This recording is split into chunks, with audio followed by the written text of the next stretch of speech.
Como família, nós precisamos todos os dias abrir o livro da felicidade, abrir o livro, o mapa para o caminho da felicidade, buscar encontrar aqui o segredo para a felicidade, buscar aqui a garantia para a felicidade. Olha que coisa interessante. Gênesis capítulo 1, verso 1 diz assim: no princípio criou Deus. Deus vem agora e Ele cria. Deus vem agora e se torna a razão de tudo, da existência de todas as coisas, inclusive e especialmente do primeiro lar da primeira família. No capítulo 1 e o verso 27, a Bíblia diz para nós que criou Deus homem à sua imagem, a imagem de Deus o criou, homem e mulher os criou. Deus cria agora um ser do sexo masculino e um ser do sexo feminino, e Deus vem agora e faz uma junção para formar um só de dois. É interessante que 1 mais 1 é igual a 1 para Deus no casamento. Não tem tempo. Como eu gostaria nesta manhã de ficar com você aqui até altas horas da tarde, para a gente conversar sobre a família. Você tem falado de família na sua casa? Você e eu temos conversado entre os membros da família sobre essa instituição, o lar?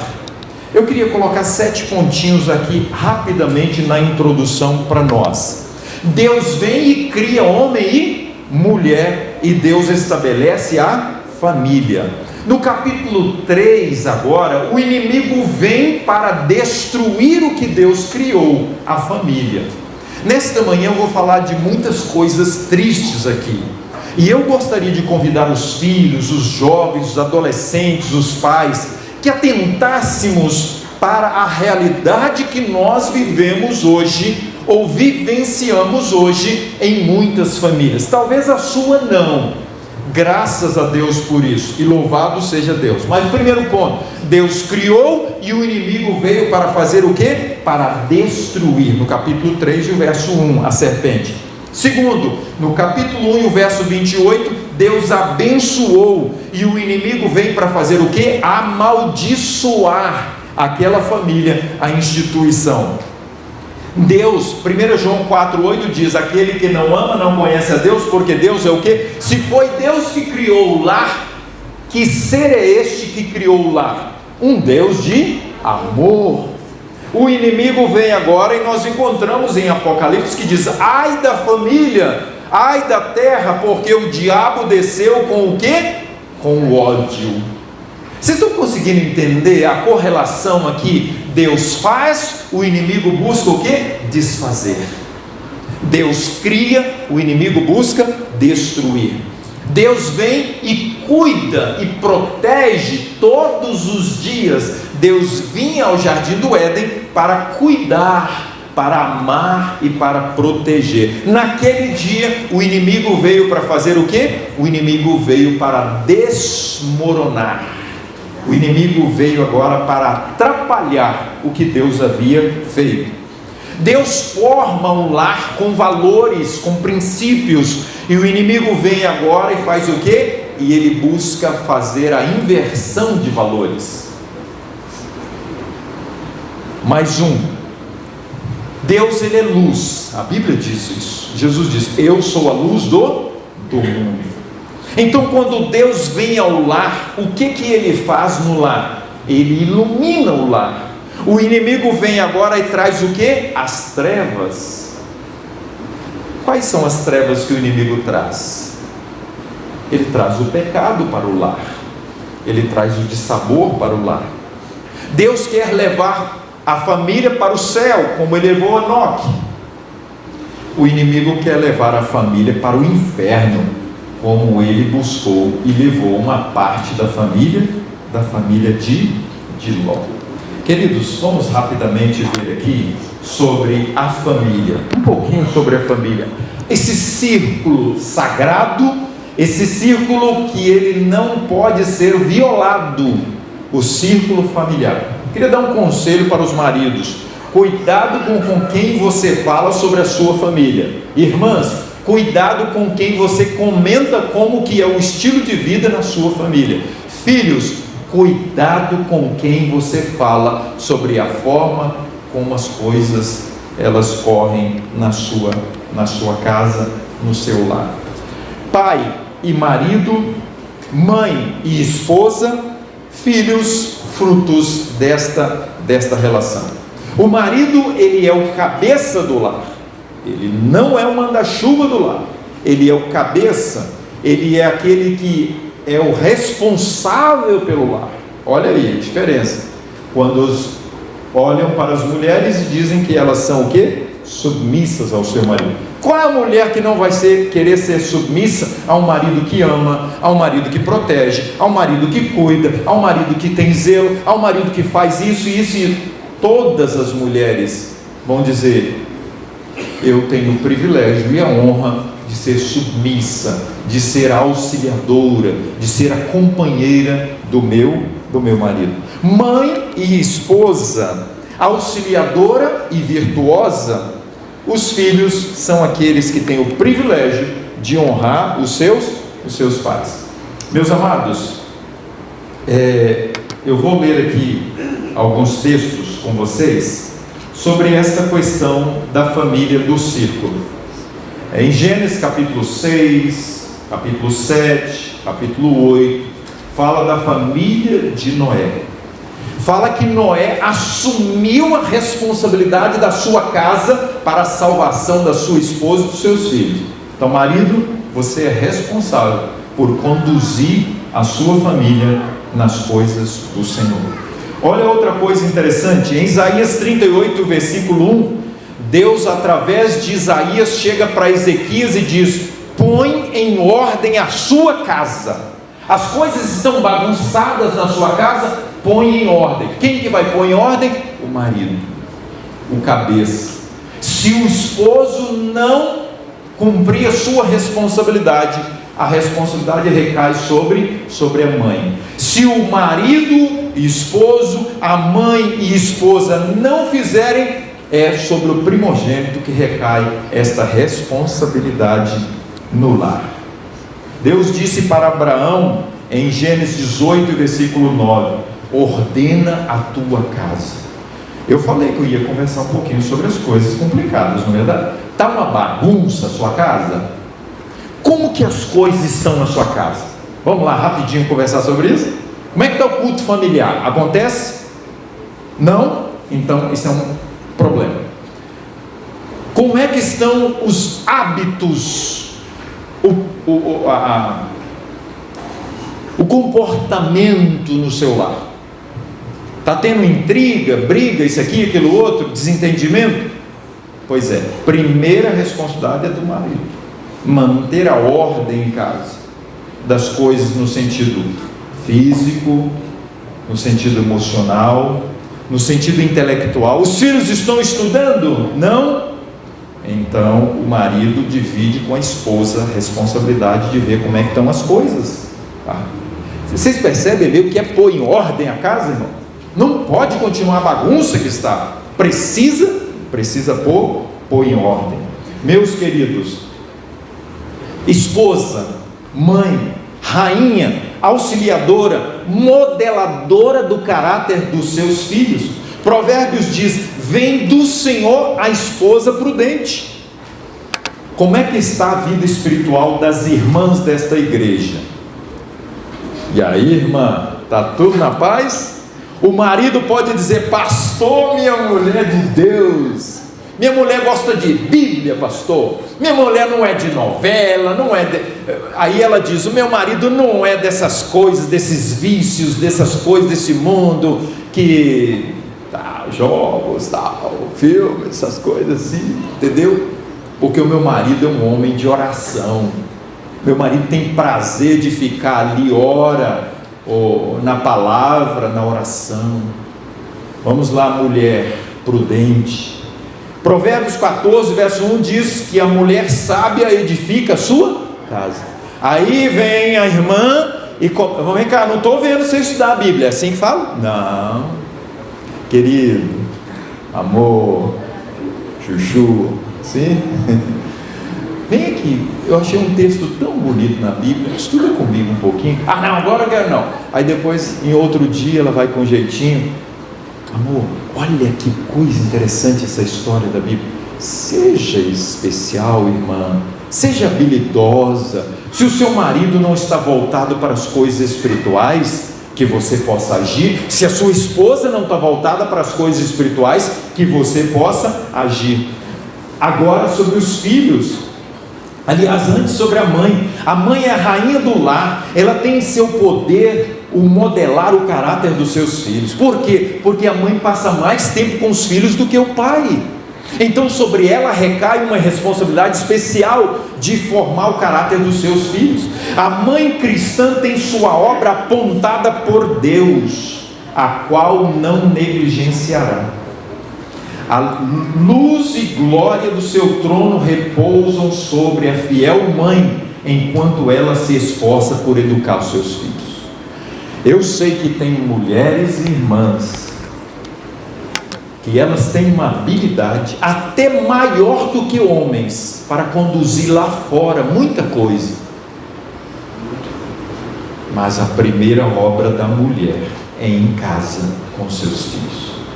Como arroz com feijão, feijão com arroz, mas eduque o seu filho, porque essa é a primeira responsabilidade da mãe. Estou falando nesta manhã possivelmente para alguma mulher, como a minha esposa no passado, que tinha os seus sonhos na vida profissional, que se formou para isso, que ia ganhar o dobro ou muito mais do que eu ganho hoje. Nós teríamos uma estrutura lá em casa fantástica, mas que entendeu pelo Espírito de Deus que a obra mais nobre dela era formar a Nayara e formar o Joubert. E eu digo para onde eu vou, meus queridos, o que mais me encantou na minha esposa foi se esquecer de si, dos seus sonhos, para cumprir os sonhos de Deus na vida dos frutos que nós tivemos juntos. Não sei como é que está a sua vida, irmão, mas se for preciso, deixa o trabalho e vai trabalhar em casa, cuidar do seu filho. Ninguém educa os filhos como as irmãs, como as mulheres. Meus amados, agora os filhos, meninos, vamos lá, vamos conversar aqui rapidinho agora. Os filhos são a herança de quem? Do Senhor. E os pais vão entregar essa herança para quem? Para o Senhor. Entendam isso, meninos e meninas. Por isso que nós, os pais, às vezes somos assim meio que, não é chato, é que a gente quer formar vocês para o céu, e a gente tem que dizer, nós temos que falar para você, não pode fazer isso, não pode ir a tal lugar, não pode assistir tal coisa, não pode ficar tanto tempo na internet, essas coisas, e assim vai o não. Provérbios diz assim: coroa dos pais e a glória dos filhos os pais. Então os filhos são a coroa para os pais e os pais são a glória para os filhos. Por isso que nós nesta manhã precisamos fazer um pacto com Deus, de nos unirmos a Ele, para que Ele possa nos unir uns aos outros, para que Ele possa dar paciência para os pais, para que Ele possa dar compreensão para os filhos, no sentido da obediência aos seus pais. Êxodo 20 diz: honra os teus pais, para que se prolongue o quê? Os teus dias na terra. Os filhos desobedientes, eles vão pagar caro pela desobediência. Infelizmente é um processo natural. Filho desobediente gera filhos obedientes, é mesmo? Filhos sem temor a Deus gera filhos com temor a Deus?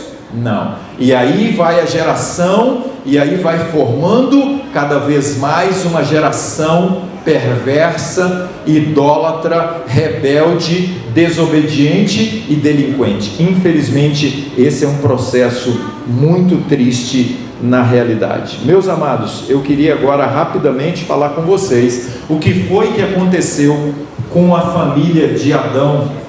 Tem muita coisa aqui, mas não vai dar para a gente poder estar analisando com vocês, mas o desejo de Deus é que o lar seja um pequeno céu aqui na terra. Quando Cristo está no lar, aquele lar, os filhos se tornam árvores de justiça, dando os frutos do Espírito. Por isso o pai e a mãe têm a responsabilidade do culto familiar com os seus filhos. O mais agradável símbolo do céu é o que? É um lar presidido pelo Espírito de Deus. Queridos filhos, encerrando agora sobre os filhos, os nossos lares precisam se tornar uma Betel, nosso coração, um santuário para a habitação de Deus. Os pais precisam compreender como poderão enviar os filhos e as filhas do santuário do lar para o mundo, para brilhar como luzes lá no mundo lá fora. Vamos dar uma pausa agora aqui e quero convidar vocês, porque o plano divino é de restaurar a família. Sabe o que aconteceu lá no Jardim do Éden? Deus chegou e falou: onde está a família Chagas? Qual o sobrenome? Moreira. Onde está a família Moreira? Onde está a família Cesário? É sério, você tem a liberdade de fazer essa aplicação. Adão, onde estás? Ele está perguntando. Adão, eu não quero saber de Eva, eu não estou nem aí para Eva. Onde você está? É assim que Deus falou? Não. Onde está a primeira família que eu criei? E olha algumas coisas que aconteceram, 7 pontinhos aqui, rapidamente. Aquela família estava desobedecendo a Deus. Deus disse: não coma do fruto. O que a família fez? O marido e a mulher fez o que? Comeu do fruto. Queridos irmãos, vamos lá, falei aqui, os filhos copiam os pais. Cuidado o que é que vocês estão comendo, pais. Cuidado o que é que vocês estão assistindo, pais. Nós pais, cuidado que nós estamos ouvindo. Nós pais, cuidado que nós estamos lendo, onde nós estamos indo. Cuidado como nós estamos procedendo. Segundo, aquela família estava fugindo de Deus. Foram correndo para trás de uma árvore. Fugindo de quem? Fugindo de Deus. Terceiro, aquela família estava com medo de quem? Com medo de Deus. Vocês sabiam que os filhos, se não crescerem no temor e no amor a Deus, eles vão ter medo de Deus? Quarto, agora aquela família está se relacionando com o diabo. Pastor, isso é pesado para você falar. Mas tem que falar. A família que não se relaciona com Deus se relaciona com quem? Aquela família preferiu ir para a árvore da vida através da mulher, através da esposa. Ela quer ir para a árvore da vida. Só pense em algum momento. É deixar de fazer o que Deus manda. Quinto, aquela família estava ouvindo a voz da serpente, do inimigo. Aquela família estava obedecendo, sexto, o inimigo. E por último, o mais maravilhoso é que aquela família estava na mira de Deus, amém? A minha família, a sua família está na mira de Deus. Deus quer nos alcançar. Por isso Ele veio hoje, quem sabe, onde nós estamos. Talvez eu esteja nesta manhã, com base na palavra, falando de uma família que estava como aquela primeira família, lá no fundo do poço, infeliz, com medo, triste, desesperada, sem sentido para a vida. Por quê? Porque desobedeceu a Deus. Amados, guerra aos valores familiares. Tenha paciência um pouquinho aí.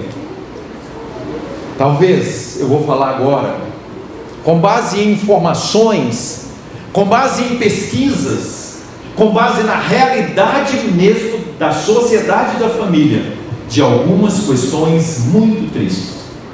Mas o inimigo desceu do céu e foi a primeira família, porque o objetivo dele era destruir os valores familiares. E tudo que o inimigo quer hoje é destruir os valores da família. Eu não tinha colocado aqui, mas me lembrei agora. Eu gostaria muito de convidar os pais para esquecer um pouquinho futebol, esquecer um pouquinho novela, não sei, eu espero que ninguém aqui assista, filmes, essas coisas. Começa a ver na internet algumas informações importantes, especialmente sobre um sujeito tal de Karl Marx. E qual era a proposta dele em 1848 com relação à família? Qual era o seu objetivo para destruir a família? tornar a família sujeita à proposta do Estado. Preste atenção aí, ouça bem. Qual é a proposta hoje do sistema educacional com relação à família e à formação da nova mentalidade das crianças, dos adolescentes, dos jovens e dos universitários? Pais, nós somos responsáveis por conhecer as estratégias do inimigo através de alguns sujeitos e sujeitas ao longo da história. Mas vamos lá, meus amados, o alvo do inimigo é a família. Destruindo a família, ele destrói a sociedade. Destruindo a família, destrói a sociedade e impede que as famílias alcancem o alvo e a meta de Deus, que é a eternidade. A restauração e reerguimento da humanidade começam aonde? No lar. Dependem das influências domésticas para que nós tenhamos o quê? Uma restauração da humanidade. Antes de chegar nesse ponto, olha o que esse camarada escreveu no livro dele, que é livro base para muitos professores hoje. Se eu estiver errado, os professores que estão aqui, me corrijam. Se realmente este sujeito aqui, Pascoal Bernardini, ele não tem influência sobre as ideias e as propostas do sistema educacional que existe hoje. Mas olha o que ele colocou no livro dele, na página 61. O ensino da ética, ou ética revolucionária, ou nova ética, deve veicular novos valores. Isso quer dizer que os valores antigos não são mais bons. Olha o que ele diz mais. Inicialmente, porém, deve bloquear a transmissão dos antigos valores de uma geração para outra. Uma geração para outra é de pai para filho ou não? Ué. Quem é que é responsável por formar os filhos? São os professores? Não. Os professores ensinam o aspecto técnico da educação no sistema de conhecimento geral. Mas quem ensina bons modos, quem ensina a verdadeira educação na justiça, são os pais. São os pais. Pais, vamos lá, rapidinho. Preste atenção que o seu filho está aprendendo na sala de aula, porque depois você poderá chorar amargamente. Olha o que ele diz mais. Não, desculpa, agora é a Unesco, na 4ª Conferência dos Ministros da Educação. O que eles fizeram aqui? Por sua vez, as diversas formas de educação extraescolar, particularmente os programas educativos difundidos pela mídia, poderiam contribuir para a neutralização da transmissão dos preconceitos que a família tem. De onde veio isso? Isso veio de Karl Marx. Essa era a proposta dele. Os pais não sabem nada, o Estado sabe tudo. A igreja não presta para as pessoas, o Estado sabe o que é melhor para as pessoas, para as famílias. O psicólogo Dr. Augusto Cury, creio que muitos aqui conhecem, olha o que ele fala. Eu queria atenção agora, especialmente dos jovens. Eu queria dizer para os jovens e para as crianças e adolescentes desta igreja, os que estão aqui presentes, que vocês têm um inimigo terrível e poderoso, que quer destruir a mente de vocês. E ele tem usado uma estratégia e tem funcionado.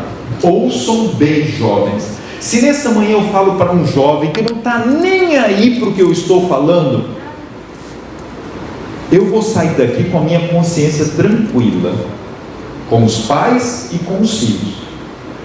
Mas você talvez, se não abrir o coração para esta mensagem, vai sair daqui despreparado e despreparada para enfrentar o inimigo que quer destruir você. Se nesta manhã você puder abrir o coração e ouvir a voz de Deus, tome uma decisão importante na sua vida. Vamos lá, olha aqui.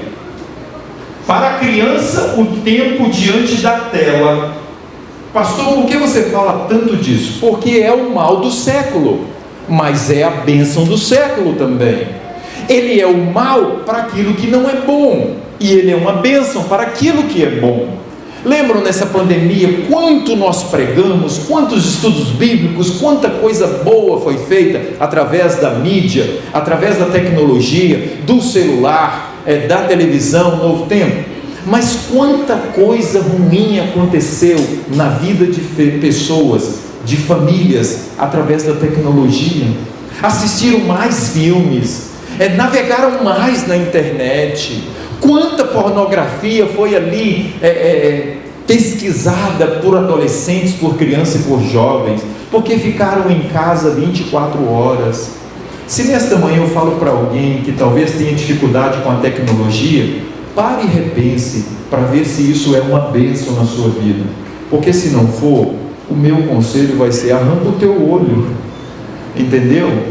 Corta a tua mão, joga fora o teu celular. Não, vende o celular, pega o dinheiro e usa para uma outra coisa boa, ou compra um aparelho só para ligação para o seu pai e para sua mãe. Mas sabe de uma coisa, meus queridos?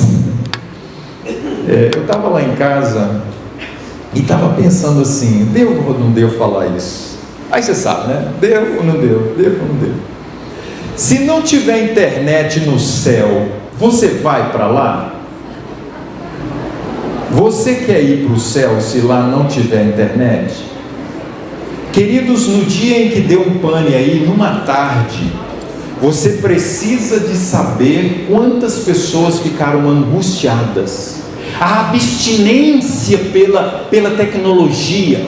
Pastor, você não entende muito disso. Tá bom, então eu vou deixar quem entende falar. Augusto Cury, no Brasil, cristão respeitado nacionalmente e mundialmente, de conhecimento científico a respeito do assunto. Apesar de que eu tive o privilégio de conhecer Joshua White. Quem puder, pesquisa quem é esse camarada. Ele é especialista na questão da ciência da tecnologia, e ele é adventista do sétimo dia, e ele roda o mundo dando palestras a respeito das comprovações científicas com relação à tecnologia, os seus benefícios e os malefícios. Mas olhem aqui, diante da tela age como um estimulante, dopamina digital, não muito diferente do efeito de uma droga. No entanto, o prazer é prejudicial e faz bem desconectar-se. Além de diminuir a inteligência emocional dos nossos filhos, o excesso de tecnologia pode estar acentuando o problema do autismo e déficit de atenção nos mais novos. Isso é o que sugere um estudo feito na Romênia. Estamos criando uma geração que se relaciona melhor com as máquinas do que com as pessoas. São jovens plugados em aparelhos, mas desconectados do mundo. Quantos, diante da tela, se revelam expert em conquistar uma moça, em entendimento geral de muitas coisas, mas quando chega para conversar, não consegue abrir a boca? É verdade, eu conheço muitos e próximos para falar desse assunto. Agora, suficiente para nós, não é? Ok, são os ataques do inimigo à família. Fora o seguinte, eu queria dizer, esse é o ataque do alimento tecnológico, mas tem o ataque do alimento físico. Cuidado com o que seu filho está comendo, com o que ele está ingerindo, está bebendo. Isso poderá destruir o seu filho. Não gaste o seu dinheiro com aquilo que faz mal para o seu filho. Mas ele vai espernear, pastor. Ei, é sua responsabilidade, minha, dar o que é saudável para os nossos filhos. Cortar dos nossos filhos aquilo da tecnologia que não é saudável. Mas pastor, ele vai chiar? Vai, mas é sua responsabilidade. Como que eu vou fazer isso, pastor? Primeiro, com muita oração, com jejum juntamente com a esposa, com carinho para conquistar o filho. Vai ter paciência de ver ele ali navegando, vai pegar muitos flagras, mas depois que você fizer a sua parte, você vai chegar e: filho, eu estou vendo e nós precisamos tomar uma decisão aqui, muito importante. Precisamos colocar aqui algumas normas, precisam ser executadas, para o seu bem e para o nosso bem. Ele chiou, já começou a xingar. Tá bom, filhinho, é o seguinte, depois a gente conversa, pode ser? Deixa ele se acalmar. Se for necessário chegar um momento que ele não se acalmou em nenhum momento, ok, não tem problema não, vai lá no fio da internet e corta. Se não, você não está tendo condições de conversar, ele já sabe que você vai conversar, vai lá e corta a internet. Ei, é uma economia, amém? É 100, 200 para alguns por mês, final do ano são mais de R$2.000. Irmão, se for preciso, tem um extremo, mas precisa ser feito. Filhos, por favor, entendam isso, jovens, é para o bem de vocês. Olha o que Ellen White fala: Satanás e seus anjos estão ativos, criando uma espécie de paralisia do sentido. Oh, mas espera aí, Augusto Cury é da agora, tem só 50 e poucos, 60 anos de idade. Ellen White, há quase 200 anos atrás, ela escreveu aquilo que está acontecendo hoje: paralisia dos sentidos, de modo a não serem ouvidos a demonstrar, não terem efeito sobre o coração, transformando a vida, as advertências de Deus. Vocês sabiam que a tecnologia, ela pode impedir Deus de atuar no nosso coração? É tecnologia para o mal. Meus queridos, é lei tanto da natureza intelectual como da espiritual. Pela contemplação sois o quê? Transformados. Se eu vou investir e assistir muito sobre as coisas deste mundo, as coisas de Deus perderão o sentido e o gosto. Olha, por exemplo, uma coisa: quem toma refrigerante, come alimentos industrializados, e alguns alimentos que vocês sabem que não é bom para nós, eles tiram o gosto pelo alimento natural. Por exemplo, só para você ter uma ideia, acaba de tomar um refrigerante e tenta comer uma maçã para você ver, não vai sentir gosto. No aspecto espiritual não é diferente. Se você acaba de assistir um jogo de futebol numa quarta-feira à noite, ainda eu não sei, graças a Deus faz alguns anos que nós não temos televisão lá em casa para assistir essas coisas, nem jornal. Nosso tempo é muito precioso lá em casa, e eu tenho alegria de dizer que Deus colocou isso no nosso coração, que o seu tempo seja precioso. Depois que você assiste um jogo de futebol, especialmente se o seu time perder, você está feliz da vida, vai pegar a Bíblia e vai agora navegar com meia hora pelo menos na palavra de Deus? Acaba de assistir um filme de terror, vai conseguir pegar a palavra? Acaba de assistir um filme sensual, vai conseguir pegar a palavra? Acaba de assistir um filme de violência, ou um seriado, não sei, essas coisas aí. Acaba de estar ali na internet com joguinhos, vai conseguir pegar a palavra? Não vai. Amanhã eu faço. Amanhã, você acha que vai conseguir? Normalmente não consegue, queridos. Não consegue. Infelizmente. Olha aqui: o espírito gradualmente se adapta aos assuntos com os quais lhe é permitido ocupar-se. 1 hora de internet, 10 minutos de Bíblia. 1 hora disso aqui, 10 minutinhos de Bíblia. O coração, a mente vai se adaptar e vai apreciar aquilo que mais se demora. Meus queridos, Satanás se rejubilará se puder pôr em operação. Posso falar desse assunto? Dentro de 10 minutos nós estamos indo para casa. Esteja atento. Posso falar sobre esse assunto? Pode falar? Então vamos lá. Olha o que está escrito aqui: se rejubilará se puder pôr em operação jogos e representações teatrais que confundem os sentidos dos jovens, especialmente. Que jogos são esses? São jogos. Na época dela, jogos de carta, baralho. Tem uns outros aí também que são jogos, viu? Uno e tudo mais. Tudo aquilo ali é jogo. Representação teatral. Na época não tinha televisão, hoje tem. Na época não tinha cinema, hoje tem. Na época não tinha filmes, hoje tem filmes. São os filmes, queridos. Queridos, eu ainda vou pregar aqui sobre o dom profético de Deus através de Ellen White e a profecia. Tudo que o inimigo quer hoje é que a gente não goste da Bíblia e nem do espírito de profecia, dos livros, dos escritos de Ellen G. White. Ele sabe o poder que tem a inspiração divina para essas coisas. Os leitores de ficção, hoje, filme é ficção? Filme é ficção? Então é leitura eletrônica hoje. Naquela época era livro, hoje é ler pela tela ao assistir. Os leitores de ficção estão tolerando um mal que destrói a espiritualidade, obscurecendo a beleza das sagradas letras. Nos lares cristãos deve ser erguido um muro contra a tentação. A mente é educada para familiarizar-se com o pecado, e tudo que pode despertar a paixão é posto diante deles em agitadas histórias. Filho, vamos assistir um filme comigo? Qual filme, papai? Mamãe? É um filme da natureza. A gente vai ver os animais, as flores. Vai ter briga entre os animais? Não, filhinho. Mas nem entre os vizinhos lá? Não vai, filhinho. A agressividade é diabólica.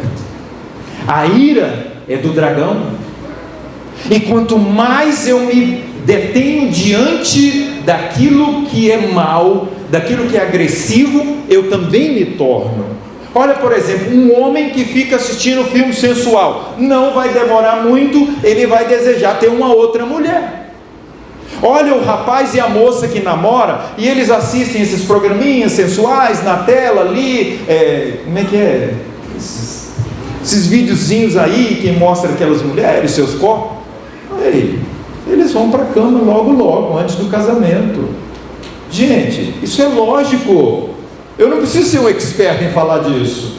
Essa é uma realidade. Eu estou nesta manhã apelando aos jovens: detenhamos os nossos olhos nas coisas de Deus, para que nós possamos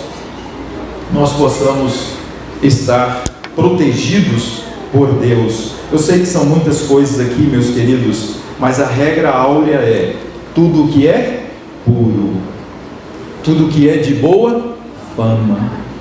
E aí, vamos ler o texto? Nós estamos encerrando. Eu queria convidar você nesta manhã a aceitar a proposta de Deus para o que os nossos olhos devem se deter.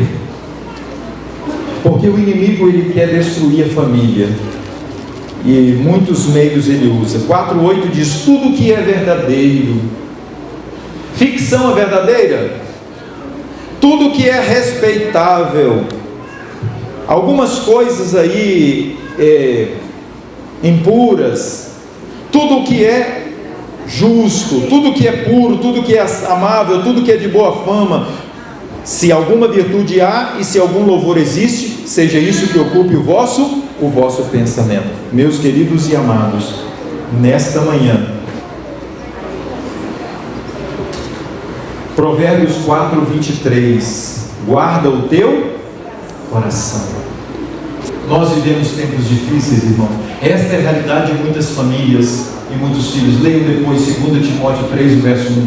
Satanás tem trabalhado para obscurecer as glórias do mundo futuro e atrair toda a atenção para as coisas desta vida. O mundo e seus cuidados têm ocupado um lugar assaz grande, enquanto Jesus e as coisas celestiais têm tido muito pequena parte em nosso pensamento. Jovem, vem cá, vamos começar. Quantos que estão aqui nesta manhã pode bater no peito e dizer: para a glória de Deus, todo dia eu tenho pelo menos 1 hora de comunhão com Deus? Primeira coisa que eu faço quando eu acordo é orar e buscar a palavra. A última coisa que eu faço no dia antes de dormir é estudar a Bíblia e orar. Jovens, estou falando sobre isso. Aqui, vocês já me conhecem um pouquinho já aqui o suficiente. Eu não posso ter problema com o meu chefe, posso? O meu chefe é o Senhor Jesus Cristo, e Ele manda eu dizer para aqueles jovens que estão sem buscar Deus, para buscar Deus. Para os maridos, para os esposos, para as esposas que não estão buscando Deus o suficiente, que busquem mais Deus. Para as famílias tornarem um círculo familiar, um círculo espiritual. Estamos vivendo as cenas finais destes perigosos tempos. Deus quer um povo de caráter semelhante ao caráter de Cristo. Não passará geração. Qual geração que não vai passar antes da volta de Deus? Uma geração semelhante à geração dos dias de Noé. Como que era? É festa para lá e para cá, música, balada, filmes, internet. Queridos, esta era a realidade nos dias de Noé. Qual, pastor? Não tinha internet. Tinha o espírito da maldade que tem nessas coisas. A alimentação era junk food, meus queridos. Faço um apelo aqui agora. Quem gosta de junk food nesta manhã, deixe essa porcaria e não coma mais essas coisas. Investigue o que é junk food, meus queridos. Isso vai destruir os seus neurônios, vai destruir o poder do lóbulo frontal de fazer a escolha certa. Aquilo que a gente come destrói a nossa mente, torna impuro o santuário da alma. Pastor, por que você está falando tanto dessas coisas? Porque eu não sei quando de novo vou falar isso aqui para esta igreja, meus queridos. As oportunidades são raras para tratar desses assuntos tão importantes. Pastor, você é diferente. Não é que eu sou diferente. Eu tenho que ser aquele que segue o que Deus manda dizer para a sua igreja. Elias falava assim, queridos. Eliseu e os outros também. Por quê? Porque eles queriam a salvação do povo de Deus. Meus amados, nos dias de Ló também será semelhante aos dias de Ló. E o que acontecia lá? Investir. Quem vai suportar o dia da volta de Jesus? Quem? A pergunta. É aquele que rasga o coração, se arrepende e se converte. É aquele que se alegra pela busca do Espírito Santo. Falar nisso, irmãos, que deleite foi o retiro. Quem não pôde ir, eu sei que muitos não puderam, mas os que foram, viram o Espírito descer sobre nós naquele fim de semana passado. E ali vidas foram transformadas. Já encontrei com alguns aqui que falaram: pastor, minha vida mudou. Pastor, meu foco agora é diferente. É o Espírito Santo, é o ministério de Cristo, é o santuário, são as coisas dos altos céus. Quando tiver um outro, pague o preço, cancele compromissos e não fique sem ir, porque a bênção poderá estar lá naquele fim de semana. Queridos e amados, a família precisa estar no foco. Noé creu e ele levou a sua família para a arca, e eles viveram no foco, e o lar dele foi um lar que foi olhando sempre para cima e não para baixo.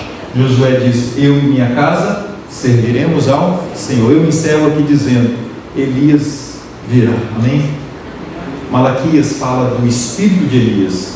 O espírito de Elias é o Espírito Santo, e ele vem para restaurar as famílias. Elias vem para tirar os altares de Baal que estão em muitas casas. Elias vem para chamar a igreja e as famílias para um reavivamento e reforma, mudança de vida, Deus na família. Elias vem para proporcionar conversão e a consagração das famílias. Nesta manhã eu te digo: Deus tem um plano final para você e para mim, amém? Deus tem uma meta para a nossa família. O propósito de Deus é nos levar de volta para a nossa casa, para o terreno onde Ele estabeleceu a existência da primeira família, o jardim do Éden, amém? Eu pergunto para você aqui, marido e pai, você quer nesta manhã se tornar responsável pelo rebanho que Deus te confiou? Eu te pergunto agora, irmã, mulher, esposa, você quer ser auxiliadora do seu marido nesse processo, para que o seu lar seja um pequeno céu aqui na terra? Filhos, jovens, crianças, eu pergunto para vocês agora: vocês estão dispostos a entender que o melhor para vocês são as coisas de Deus do que as coisas deste mundo? São as atrações do mundo por vir e não as atrações dessa vida. Quem sabe nesta manhã eu falo para alguém que está com alguma dificuldade na sua casa. Eu tenho dificuldade na minha casa, então eu falo para mim: todos nós temos, mas se nós colocarmos Deus em primeiro lugar, vai ser mais fácil viver lá em casa, vai ser mais fácil suportar as provações e as dificuldades, amém? Que Deus abençoe a sua casa, que Deus abençoe a sua família, que Deus batize os membros da sua casa com o poder do Espírito Santo, amém?